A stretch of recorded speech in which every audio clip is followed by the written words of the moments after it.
Bismillahirrahmanirrahim. Assalamu alaikum wa rahmatullahi wa barakatuh. Les du'as ne sont pas faites seulement pour demander des choses. Il y a aussi un aspect de plainte et de confidence à Allah. Et plus une personne s'abaisse face à Allah, et plus Allah l'élève. Les prophètes, alayhimus salam, dans les du'as se plaignaient à Allah subhanahu wa ta'ala. N'est-ce pas que Ya'qub alayhi salam disait « Innama ashku bathi wa huzni ila Allah » Je me plains de ma douleur et ma tristesse à Allah.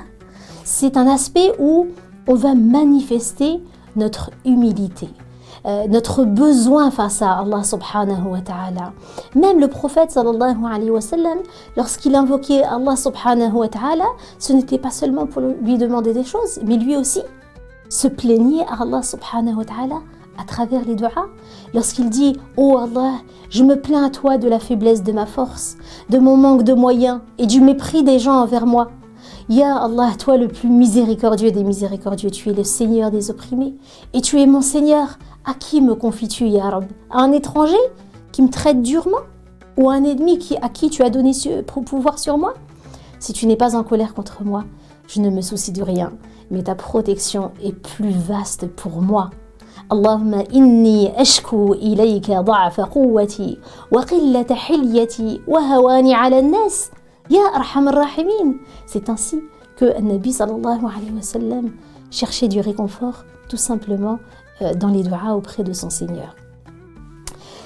Par ailleurs, les du'as servent aussi à remercier Allah subhanahu wa ta'ala. Regardez, celui qui prie 5 fois par jour, il récite la Fatiha 17 fois dans la journée.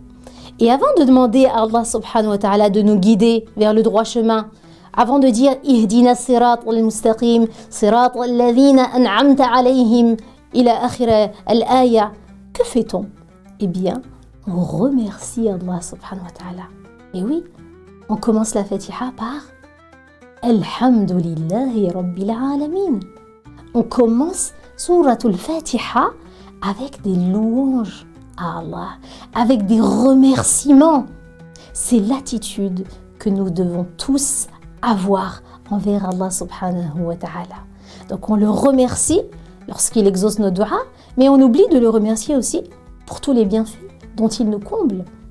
On oublie parce que tous ces bienfaits semblent tellement naturels, semblent être des choses acquises, normales.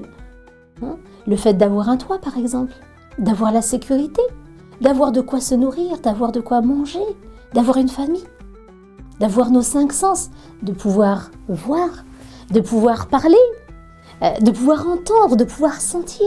Tout cela sont des bienfaits d'Allah subhanahu wa ta'ala pour lesquels nous oublions de le remercier. Et la liste est encore très longue. Comme le dit Allah Azza wa Jal dans le Coran, وَإِن تَعُدُّوا نِعْمَةَ اللَّهِ لَا تُحْصُوهَا. Si vous essayez de dénombrer les bienfaits de Dieu, vous ne pourriez les compter. Même si on devait faire une liste des bienfaits de Dieu sur nous, on n'arriverait pas à les dénombrer. On baigne tellement dans les bienfaits qu'on ne se rend même pas compte que nous sommes des privilégiés. Et quand on regarde l'actualité, quand on regarde les peuples opprimés, la misère dans laquelle ils vivent, le peuple gazaoui par exemple, eux vivent les mêmes épreuves que nous.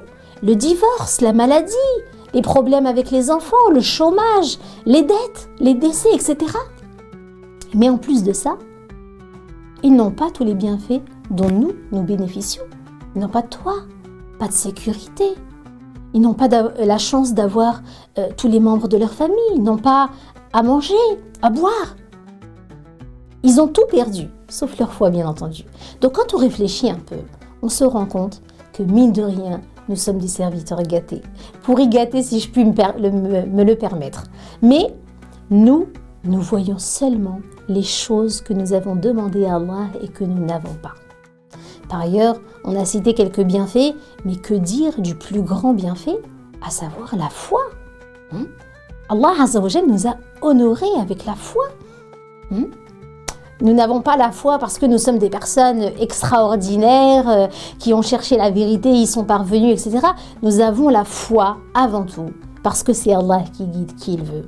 وقالوا الحمد لله الذي هدانا لهذا وما كنا لنهتدي لولا أن هدانا الله. Et ils dirent louange à Dieu qui nous a guidés vers cela. Et s'il ne nous avait pas guidés, nous ne serions pas guidés. Alors, dès notre réveil, rappelons-nous notre Seigneur et remercions-le à l'image de notre bien-aimé prophète sallallahu alayhi wa sallam.